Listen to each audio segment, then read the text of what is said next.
अभी थोड़े दिन पहले मेरे को याद है जंतर मंतर के ऊपर हमारी महिला पहलवान जंतर मंतर के ऊपर बैठी थी। उनके आरोप थे कि उनके साथ कुश्ती फेडरेशन के प्रेसिडेंट ब्रजभूषण सिंह ने उनके साथ छेड़खानी किया और उनके साथ गलत हरकतें की है। यही महिला पहलवान जब मेडल जीत के आई थी ओलंपिक के अंदर, तो प्रधानमंत्री जी सबसे पहले फोटो खिंचवाने पहुंच गए थे। और वो वीडियो भी देखा मैंने जिसमें उन्होंने महिला पहलवानों को कहा, बेटा तुम मेरी बेटियों के समान हो, कल को कोई दिक्कत हो मेरे पास आ जाना। जब उन महिला पहलवानों ने कहा कि हमारे साथ पिताजी, हमारे साथ गड़बड़ हो गई, हमारे साथ बदसलूकी हो गई, तो प्रधानमंत्री जी चुप हो गए। प्रधानमंत्री जी ने चुप्पी साध ली। कम से कम इतना तो कह देते, प्रधानमंत्री जी अगर इतना ही कह देते कि बेटा चिंता ना करो, मैं हूं, मैं जांच कराऊंगा, दोषियों को सजा दिलवाऊंगा, कम से कम लोगों को संतुष्टि तो मिल जाती कि प्रधानमंत्री है। मणिपुर के केस में कम से कम इतना ही कह देते, मणिपुर के लोगों को एक अपील, शांति की अपील ही कर देते प्रधानमंत्री कि मैं मणिपुर के लोगों से शांति की अपील करता हूं कि कृपया हिंसा मत कीजिए। शांति की अपील तक नहीं करते हमारे प्रधानमंत्री, कमरे में कुंडी मार के बैठ जाते। जब ये महिला पहलवान थी, महिला पहलवानों को एक अपील कर देते, वो तो बेचारी केवल प्रधानमंत्री से 2 शब्द सुनने के लिए बेताब थी। अगर वो कह देते कि बेटा चिंता ना करो, जिसने भी तुम्हारे साथ गड़बड़ की है मैं उनको बख्शूंगा नहीं। उन्होंने क्या किया? सुप्रीम कोर्ट जाना पड़ा इन बेचारी महिला पहलवानों को एक एफआईआर दर्ज कराने के लिए, ऐसे प्रधानमंत्री हैं। जब चाइना पिछले 9 साल से चाइना हमें आंख दिखा रहा है, जब देखो चाइना हमें आंख दिखा रहा है, प्रधानमंत्री जी चुप हैं, प्रधानमंत्री जी के मुंह बंद है, प्रधानमंत्री के मुंह से चाइना शब्द नहीं निकलता इस प्रधानमंत्री के मुंह से। मेरे को याद है अक्टूबर 2019 में चाइना के राष्ट्रपति इंडिया आए और इंडिया के अंदर तमिलनाडु में महाबलेश्वर में दोनों हाथ में हाथ मिला के चाइना के राष्ट्रपति और हमारे प्रधानमंत्री हाथ में हाथ मिला के महाबलीपुरम के मंदिर में घूम रहे थे। उसके फोटो खींचे गए अक्टूबर 2019। और 15 जून 2020 को चाइना की फौजों ने गलवान घाटी पे हमारे ऊपर हमला करके हमारे 20 सैनिकों को मौत के घाट पहुंचा दिया। 2000 स्क्वायर किलोमीटर का एरिया कब्जा कर लिया। 2000 स्क्वायर किलोमीटर मतलब दिल्ली 1400 स्क्वायर किलोमीटर है। दिल्ली से 1.5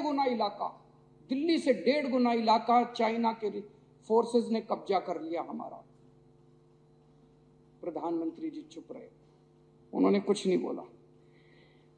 अफवाहें लेके कई लोगों का दावा है, अफवाहें हैं कि 2000 स्क्वायर किलोमीटर जो इन्होंने हमारा कब्जा किया है, अंडर हैंड डीलिंग करके कोई चुपके से डील हुई है और शायद इन्होंने ये उनको दे दिया है, उनसे संधि। अध्यक्ष महोदय, सबसे शर्मनाक बयान अभी फरवरी के महीने में हमारे भारत के विदेश मंत्री एस जयशंकर का आया। उन्होंने कहा they are the bigger economy, China हमसे बड़ी इकोनॉमी है। What I am going to do, मैं क्या करूं? अरे यार, हमारे देश का विदेश मंत्री कहता मैं क्या करूं? As a smaller economy I am going to pick up a fight with the bigger economy. It is not a question of being reactionary.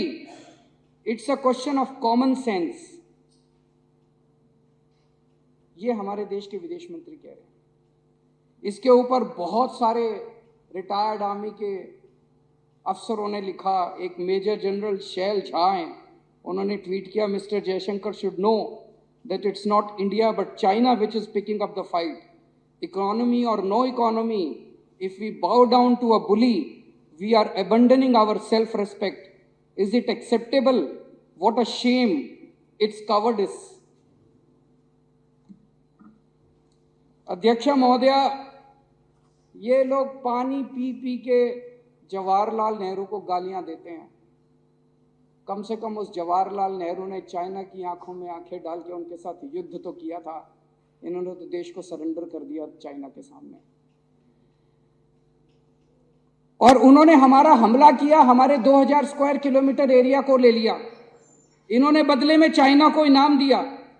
2018-19 में चाइना के साथ हमारा ट्रेड, हमारा व्यापार 87 बिलियन डॉलर्स का था, उसको 1.5 गुना करके 22-23 में ये 114 बिलियन डॉलर का व्यापार हो गया। मैं आज देश के लोगों से पूछना चाहता हूं, आपको धंधा करने वाला प्रधानमंत्री चाहिए, आपको बिजनेसमैन प्रधानमंत्री चाहिए, या देश की रक्षा और देश का सम्मान करने वाला प्रधानमंत्री देश को? सब लोग ये जानना चाहते हैं कि प्रधानमंत्री चुप क्यों है। अगर हम एक ही काम कर देते, इसमें डरने की क्या बात थी? हम चाइना से इतना माल इंपोर्ट करते हैं, हम उनके साथ इंपोर्ट करना बंद कर देते। मैं प्रधानमंत्री जी को कहना चाहता हूं, आंख दिखाने की हिम्मत तो दिखाओ। हाथ में हाथ डाल के मंदिर में घूमने से इश्क होता है, कूटनीति नहीं होती, डिप्लोमेसी नहीं होती। डिप्लोमेसी करने के लिए तो आपको आंखें दिखानी पड़ती है।